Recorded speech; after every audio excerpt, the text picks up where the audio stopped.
The sky over Charon 9 was dark even in daylight. Smoke hung low, mixing with dust and ash, turning the sun into a pale circle that gave no warmth. Broken metal and shattered stone covered the land, stretching for miles in every direction. This world had once been a mining colony, full of human workers and loud machines. Now, it was silent. The war had ended here hours ago, and everyone believed the humans were gone. Everyone except one. He stood alone near the remains of a collapsed shield tower. His armor was scratched and burned, one sleeve torn open. Dried blood marked the edge of his glove, but his hands were steady. His breathing was slow and controlled. Around him lay the signs of defeat, destroyed vehicles, broken weapons, and the quiet proof that humanity had lost this battle. Above the planet, far beyond the smoke, the alien Empress watched. Her command vessel hovered in orbit, surrounded by hundreds of warships, shaped like dark blades. Inside the observation chamber, the Empress stood tall and unmoving. Her form was elegant and terrifying, her crown-like crest glowing softly. She had conquered dozens of systems. Entire species had bowed or vanished at her command. This planet was supposed to be another simple victory, yet something had delayed the final purge. A sensor officer stepped forward, his voice careful. Empress. Surface scans confirm minimal life signs. Only one remains. The Empress turned her gaze toward the display. One? Yes, the officer replied. A single human. The chamber grew quiet. The Empress had expected scattered survivors hiding underground, not one human standing openly on the battlefield. Most species begged or fled when defeat was clear. Humans had resisted longer than expected, but even they should have broken by now. Why is he still there? She asked. No one answered. On the screen, the human moved. He walked slowly through the ruins, his weapon held low, not in fear but in thought. He paused near the wreck of a fallen alien walker, touching its damaged leg as if studying it. Then he continued forward, deeper into territory controlled by the Empress's army. Send a unit to remove him, one commander suggested. The Empress raised a hand. No, observe.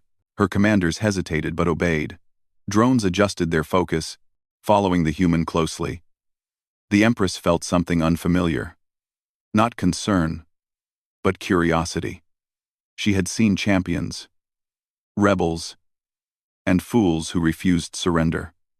None had survived long, yet this human walked as if the war was not over. On the ground, the human reached a narrow valley between shattered buildings. His name no longer mattered. His rank had lost meaning hours ago. Everyone he had known here was gone, but he remembered his orders, spoken before the final lines fell.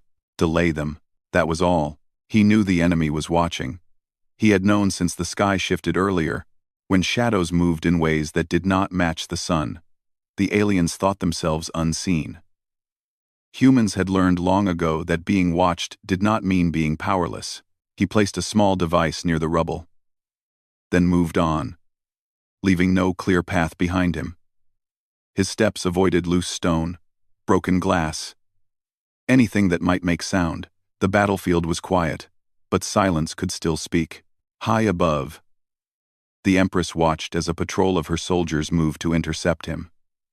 They were confident, well-armed, and far stronger than a single wounded human. They advanced in formation, weapons ready. The human stopped. He crouched, pressed his hand against the ground, and waited. The patrol entered the valley. A sharp pulse of light burst from the rubble behind them. The device triggered, sending a wave through the ground. It was not an explosion, but a disruption. Alien sensors failed. Communication links dropped.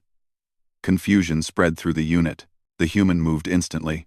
He did not rush or shout.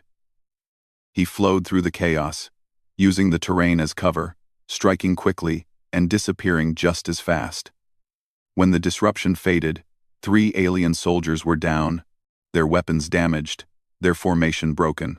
The survivors retreated. On the command vessel, shocked voices filled the chamber. He disabled them, an officer said. Without heavy weapons. The Empress leaned closer to the display. He planned that. Yes, Empress. She felt a faint tightening in her chest. Humans were known for creativity. But this was something else. This was patience, mixed with purpose. Send another unit, she ordered.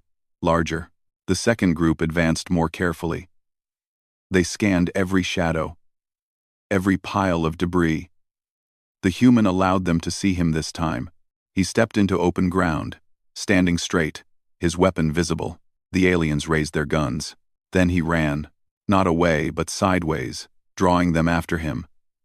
He led them through narrow paths, over unstable ground, into areas filled with wreckage. One soldier slipped. Another stumbled. Their formation stretched thin. A metal beam collapsed behind them, cutting off retreat. The human vanished again. Minutes later, the unit reported heavy losses and requested extraction. The Empress said nothing for a long time. This was not luck. This was not desperation. This was skill shaped by experience. The human was fighting alone, yet he was not alone in spirit. He carried the knowledge of countless battles, passed down through training, history, and survival. Analyze his movement patterns, the Empress commanded. They are inconsistent, a strategist replied. He changes tactics constantly. She nodded slowly. Adaptation. On the ground, the human paused to rest inside the shell of a broken transport.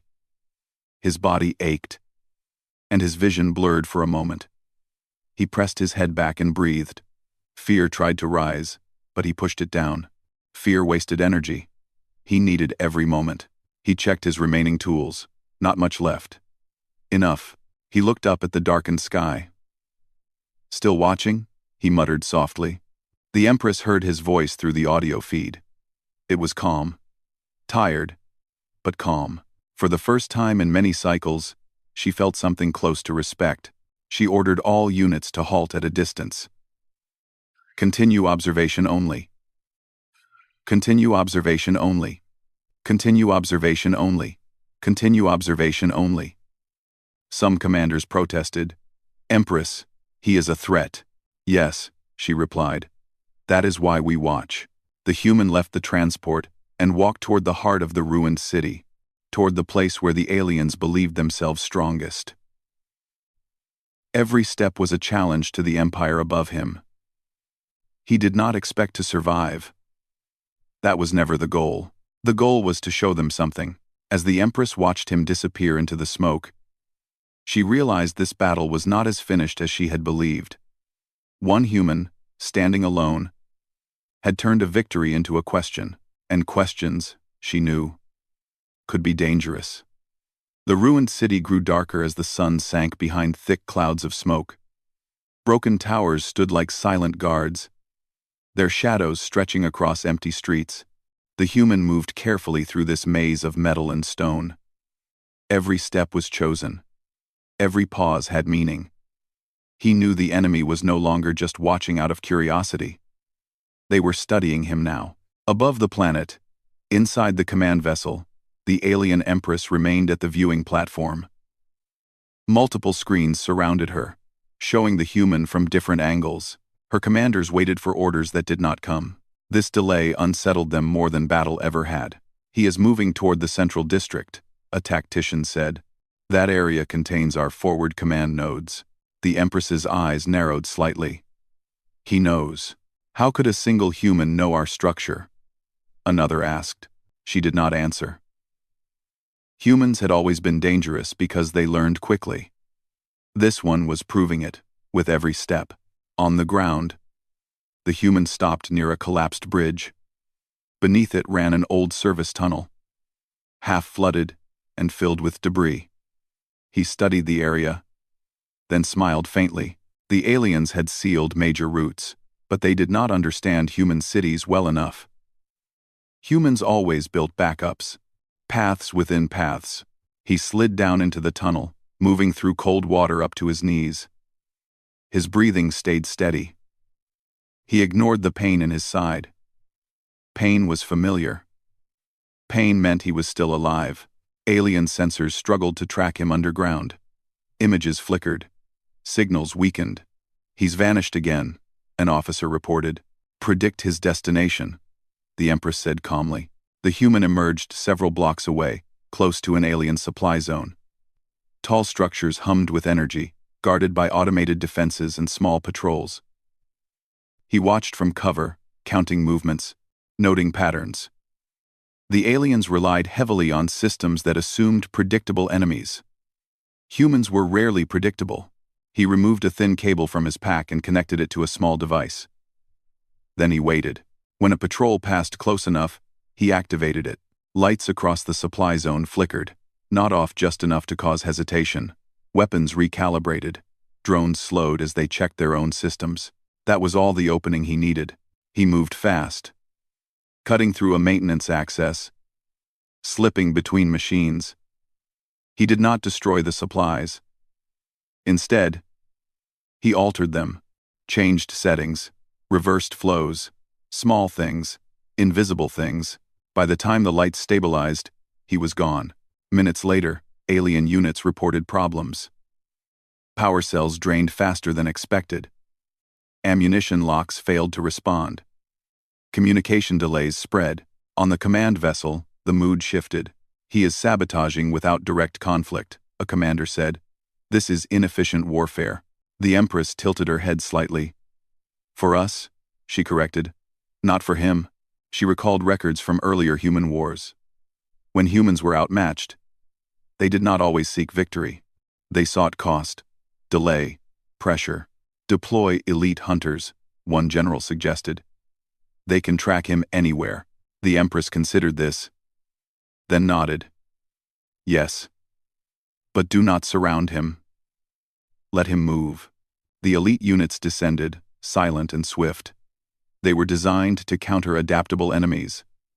Their armor shifted color to match surroundings. Their senses went beyond sight and sound. The human felt them before he saw them. The air seemed heavier. The city felt watched in a different way. These were not careless patrols. These were professionals. Good, he thought. That means they're worried. He changed direction, moving toward a wide-open plaza filled with wrecked human tanks. It was a dangerous place, too exposed, too obvious. The hunters followed. Spreading out, the human climbed onto the hull of a destroyed tank and stood still. The hunters paused. For a moment, nothing happened. Then the ground shook. Hidden charges beneath the wrecks activated. Not with explosions, but controlled collapses. Tanks shifted, rolled, and slammed into each other.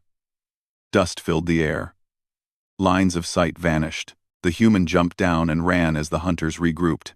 One slipped beneath a falling slab. Another lost track of him entirely. Still, these enemies were better. They adapted too. One hunter anticipated his path and cut him off. The humans skidded to a stop, weapon raised. They faced each other across broken stone. The hunter was taller, stronger, and fully armored. Its weapon hummed with energy. By every measure, the human should lose. Instead, he threw his weapon aside. The hunter hesitated. That hesitation saved the human's life. He rushed forward, using speed and surprise. He struck weak points he had learned by watching, by failing, by surviving. The hunter fell, not dead, but unable to continue. The human did not finish it. He moved on. From orbit, the Empress watched this encounter closely. Her claws tightened slightly around the railing. "He spared it," she said quietly. "Yes, Empress." An aide replied. "Why?" The aide hesitated. "Perhaps mercy?" The Empress shook her head. "No. Message." The human was not just fighting. He was communicating. Every action carried meaning. He showed that he could choose restraint even in desperation. That made him more dangerous, not less. As night fully settled, fires burned across the city like distant stars. The human moved slower now. Fatigue pressed on him. His body demanded rest he could not afford. He reached a high vantage point overlooking the alien command zone. He watched ships land and depart, watched troops reposition. His actions had forced changes. Resources were being diverted, time was being spent. Time was the goal. He activated his last long-range transmitter and sent a simple signal. One he hoped someone, somewhere, would receive. "Still here," it said. The Empress intercepted the signal easily. She stared at the words longer than necessary. "A challenge?" a commander asked. She did not answer. Instead, she ordered a wider pullback of ground forces. Gasps echoed in the chamber. "He is one human," a general protested. "Why yield ground?" "Because," the Empress replied, "every moment we chase him, we learn. And every moment he survives, our certainty weakens." On the surface, the human watched alien forces adjust their lines. He felt a strange mix of relief and pride. He had not won, but he had changed the shape of the fight. He leaned against a broken wall and allowed himself a small breath of rest. Above him, an empire watched, and for the first time, it was not certain how to end a battle with a human who refused to fall. The night passed slowly, broken only by distant lights and low sounds of alien machines moving across the ruined city. The human rested for a short time, sitting against cold stone, his eyes half closed. He did not sleep deeply. He could not. His mind stayed alert, listening, counting time by breath and heartbeat. When he finally stood again, his body felt heavy, but his focus was sharp. He knew this phase of the fight was different. The enemy was no longer careless. They were learning. That meant he had to change again. Above the planet, the alien Empress remained awake as well. She had dismissed most of her court, keeping only a small group of analysts and commanders. The image of the lone human still filled the main display. His movements were slower now, but no less deliberate. "He should have collapsed by now," one analyst said quietly. "His injuries are severe." "Yes," the Empress replied, "yet he continues." She ordered new data, brought forward human history, survival studies, battlefield records. As the information flowed, patterns appeared. Humans had survived on harsh worlds, fought wars without rest, and adapted under pressure again and again. This human was not an exception. He was a result. "He is not special because he is strong," she said. "He is strong because his kind expects hardship." On the surface, the human moved toward the outer edge of the alien command zone. He avoided direct routes, choosing broken paths and narrow passages. Twice he froze as patrols passed close enough that he could hear their armor shift. Twice he held his breath and let them go. His strength was fading, but his purpose was not. He reached a damaged tower that still stood higher than the rest. Inside, twisted stairs led upward. He climbed slowly, stopping often. At the top, the city spread out beneath him, glowing with alien lights and scattered fires. He set down his pack and began working on his final tools. Below, alien units detected increased activity in the area. "He is stationary," a commander reported. "High elevation. Do not rush," the Empress ordered. "Observe first." From her view, the human looked small against the vast city, yet she felt no sense of superiority. Instead, she felt tension. This was the moment when humans often did something unexpected. The human finished assembling his device and connected it to the tower's old systems. The structure had once broadcast human communications across the colony. The aliens had repurposed parts of it, but they had not erased everything. He powered it on. A low hum spread through the tower, then across nearby structures. Alien systems flickered again, not failing, but struggling to prioritize. Data traffic spiked. Signals overlapped. "He's using our own networks," an officer said in disbelief. The Empress leaned forward. "He is speaking." Across the city, alien units received strange echoes, old human signals mixed with new ones. Not commands, not threats. Records. Images. Moments of human life on this world before the invasion. Workers laughing, children running, families standing under a blue sky that no longer existed. Confusion rippled through the ranks. "This is irrelevant information," a general snapped. "No," the Empress said softly. "It is context." On the tower, the human felt dizziness wash over him. He held onto a railing and forced himself to stay upright. His message was not meant for his own people. There were none left here. It was meant for the ones watching from above. He spoke into the open channel, his voice rough but steady. "This place mattered," he said. "You took it. But you didn't erase it." The Empress heard every word. Something shifted within her. Empires were built on removal. Removing resistance. Removing memory. Humans, she now saw, fought to preserve meaning. "Send ground units," a commander urged. "End this." The Empress hesitated. For the first time in her long rule, she questioned a final strike. Below, elite hunters closed in on the tower. The human heard them coming. He disconnected the device and prepared himself. He knew this was the end of his delay. He had nothing left to spend but himself. The hunters reached the top level quickly. 3 of them emerged from the shadows, weapons ready. The human stood in the open, unarmed. They advanced carefully. Instead of attacking, he sat down.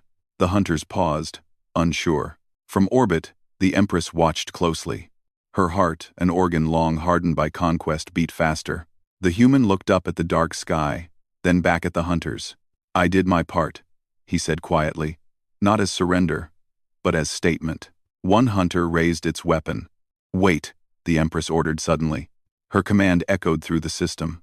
The hunters froze, their weapons lowering slightly as the order reached them. The commanders turned toward her in shock. "Empress?" She did not look at them. Her eyes stayed on the human. He did not move. He did not plead. He simply waited. In that stillness, the Empress understood something vital. This human had not fought to win. He had fought to show her the cost of victory. If one human could do this alone, delay armies, disrupt systems, force reflection, what would humanity do together? "Withdraw the hunters," she said. The order was unthinkable, yet it was obeyed. The hunters stepped back and vanished into the ruins. On the tower, the human blinked, confused. He listened as the sounds of pursuit faded. Slowly, carefully, he stood. Above, the Empress straightened. "This battle has changed," she announced to her court. "Not because of weapons, because of will." The human looked out over the city once more. He did not cheer. He did not smile. He simply breathed. Still standing, still human. And far above him, an empire began to question itself. Morning came slowly to Caron 9. The smoke thinned, and pale light touched the broken city. For the first time in many hours, the battlefield was quiet. No weapons fired, no alarms sounded. The silence felt different now, not empty, but thoughtful. The human remained on the tower as the light grew stronger. He had not moved much during the night. His body was tired beyond words, his muscles stiff and shaking. Still, he stayed upright. He knew better than to trust peace too quickly. But something had changed. He could feel it. Alien ships shifted position in the sky. Instead of descending, they rose higher, pulling back from the surface. Ground units began to retreat from the inner districts, forming distant lines instead of closing in. The human watched carefully, his eyes narrowed. Above the planet, the alien Empress stood alone in the command chamber. The displays showed her forces withdrawing in perfect order.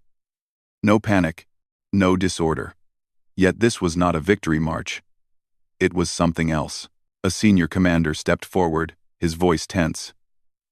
"Empress, the army awaits clarification." "Are we abandoning the planet?" The Empress turned slowly. "No, we are ending the engagement." The commander hesitated. "Because of one human?" "Yes," she replied. "Because of one human." Murmurs spread through the chamber. This decision would echo across the empire.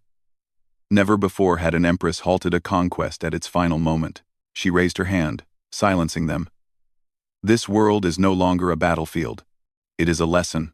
On the surface, alien drones approached the tower, not in attack formation, but openly, their lights dimmed. The human tensed, ready to react. But they stopped at a respectful distance. A voice filled the air, clear and calm, translated into his language. "Human defender. You are acknowledged." He swallowed, steadying himself. "By who?" "By the Empress of the Dominion." His heart beat harder, but his posture remained firm. He had imagined this moment in many ways. None of them involved survival. "I did not expect an answer," he said. "Expectation is not required," the Empress replied.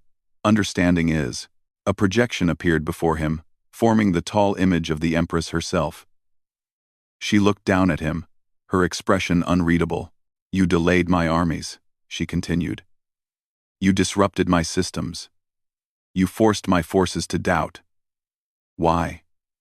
The human thought for a moment. "So you would see us." She studied him closely. "We have seen humans before." He shook his head slowly. "You saw numbers. You saw weapons. You saw resistance. You did not see why we fight." Silence followed. "You stand alone," the Empress said. "Your people are gone from this world." "Yes," he answered, "but we're never really alone." She considered this. "Explain." The human looked out over the city. "Every human who builds something knows it might break. We build anyway. Every human who fights knows they might lose. We fight anyway, not because we expect to win, but because giving up means losing who we are." The Empress felt the weight of his words. Empires like hers measured success in territory and control. Humans measured it in meaning. "You could have hidden," she said. "You could have tried to escape." "I wasn't delaying for myself," he replied. "I was buying time for others. For worlds you haven't reached yet." That truth settled deeply within her. The Empress straightened. "This planet will be marked as protected. No further operations will take place here." The human closed his eyes briefly, relief washing through him. When he opened them again, his legs finally gave out. He fell to one knee, catching himself with one hand. Alien medics moved forward instinctively, then paused, awaiting orders. "Assist him," the Empress said. The human looked up sharply as alien hands reached him, careful and precise.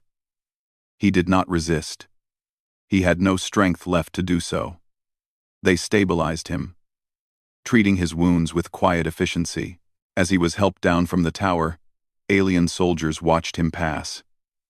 There was no hatred in their eyes now. Only curiosity. And something close to respect. Across the Dominion, the recording spread. A single human fighting alone, not with rage, but with patience. Not with cruelty, but with resolve. Scholars debated it. Soldiers studied it. Leaders feared it. The Empress returned to her private chamber and stood before a star map. Human territories glowed faintly at the edge of her empire. "They are not weak," she said to herself. "They are stubborn." Weeks later, the human recovered aboard a neutral station. He woke to a room filled with soft light and unfamiliar technology. He expected guards. Instead, he found quiet. A message awaited him. "Your actions have altered the course of expansion. This is rare. Consider it. Acknowledgement."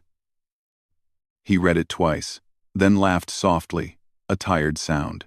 News reached Earth slowly. Signals traveled far, and politics moved even slower. But when the story finally arrived, it spread quickly. Not as a tale of victory, but as proof. Proof that one human could stand before an empire and make it pause. Children learned his story in simple terms. Soldiers remembered it in silence. Leaders referenced it carefully. And the alien Empress? She changed her doctrine. Human space was no longer marked for conquest, but for caution. Negotiation replaced invasion. Observation replaced force. All because one human had refused to fall. On Charon 9, the ruins remained. But small teams returned one day. Not soldiers, builders. The work was slow, painful, worth it. The tower still stood, and in the records of the galaxy, that battle was remembered not for how it ended, but for the moment an empire learned something new about humanity, that humans, when pushed to the edge, did not disappear.